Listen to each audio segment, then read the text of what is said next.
Hey guys, I'm Kylie. I'm one of the gurus here at Bridgewater College, and I'm here to give a very brief crash course on photography to you to browse at your convenience. So let's get started. Oh, it's not letting me share. That's awesome. All right, so first we're looking at the basics of photography. So everything that you're going to do with photography relates to three different settings.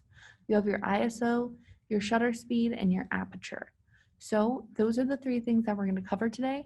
Typically, if you were in class and not remote, we would go over these individually and allow you to try them. However, I highly recommend if you have a camera at home, just picking that up and following along as we go through this. So first, your ISO. So your ISO is defined as your camera sensitivity to light. So you're going to use low numbers in very well lit rooms where you have a lot of light, and you're going to use higher numbers in more dark room. That's because higher numbers are more sensitive. Your camera model is going to determine how high you can go and how low you can go.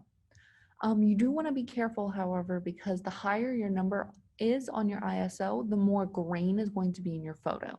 So this little, I'm not sure if you can see my cursor, but this little graphic right here shows you roughly what ISO you should have in certain areas. So in broad daylight, you're going to use a 100 to 200, depending on if you're in the shade. And in really dark rooms, like indoors at night, you're going to use either 1600 or 3200 or above. So the best way to think about these three components is going to be an eye.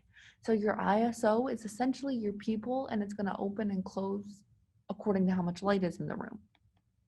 So here's some examples here. So in this really bright area, they used a 100, and that made this little flower pretty dark in the photo. However, they used a 3200 in that same area, and that actually blew out the photo, so you can't really see the petals at all. So those are just some examples to go with the concept of ISO. If you have a camera, I would highly encourage you to pick it up right now, change your ISO to 100, change it to 3200, then change it to 800, and just notice the differences depending on the room that you're in. So next we're going to go over shutter speed. Personally, when I'm doing photography, this is the one that I use the least. So the shutter speed is the length of time that your camera shutter is open. Think of it kind of like blinking on an eye. So the faster the shutter, the less motion, and the slower the shutter, the more motion is captured. So typically I always shoot at a 125 shutter speed, and I never move it unless I'm filming something like somebody running. Most of the time for your still portraits, a 125 is going to be perfect. The most important tip here is that you don't want to go below a 125 or the camera will start to catch your hand shaking. So here's some examples of your shutter speed. A really slow shutter is going to get that blurred effect that we see here. A mid-grade shutter is going to get that blurred effect, but you can kind of make out the individual, strands of the windmill. And your fast shutter is actually going to pause all motion. So again, like with ISO, if you have a camera here, I would highly recommend shifting between a 125, which is going to be somewhere in here, to a 300 all the way down to a 60. And I reversed that. This would be the 300. This would be the 60. And if you have like a little sibling or a pet, just kind of have them run through and test that out on your own. And last, we're going to look at aperture. So aperture is personally my favorite of the three aspects. Aperture is the opening of your lens's diaphragm through which light passes. So it's best to kind of think of this as the rods and cones in your eye. And I'll explain that in a couple of seconds.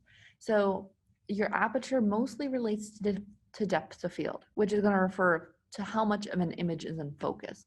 So that's why it's kind of like your rods and cones. It's kind of deciding what you're looking at and how much of it you're going to see and what the focus of the image is going to be. It also does impact lighting a bit, which is a little extra step on top of everything else. So when your diaphragm is very low, like a 2.8 or a 4.6, you're going to have a very small opening and a deep depth of field. So one thing is going to be in focus and everything else is going to be blurred. When you have a large opening, like, a 10, 18, something like that, you're going to have a very shallow depth of field. And that's actually going to cause almost like a flat image. So nothing particularly is going to be in focus. So here's some examples. When you have a 1.8, you have this giraffe in focus and everything else behind it is blurred. When you have a 4.0, you're actually going to get kind of a little bit of both. You can make out the individual lights in the back, but this giraffe is still the primary focus. And when you have a 9.0, you're actually going to get basically a flat image where, yeah, you can tell the giraffe is the focus, but you can see the tree pretty clearly as well. One thing to also notice is as your aperture increases, you're actually going to get a darker picture. So if your ISO camera body doesn't have enough capability to do what you need it to do, you can also give it a little bit of a leg up by using your aperture as well to change the lighting. So if you like this workshop, please scan this QR code and give us an assessment. Let me know what I can do better to make this easier for all of you. If you have any questions, you can email us at gurus@eagles.bridgewater.edu and specifically request myself, Kylie, and I'll walk you through whatever questions you have.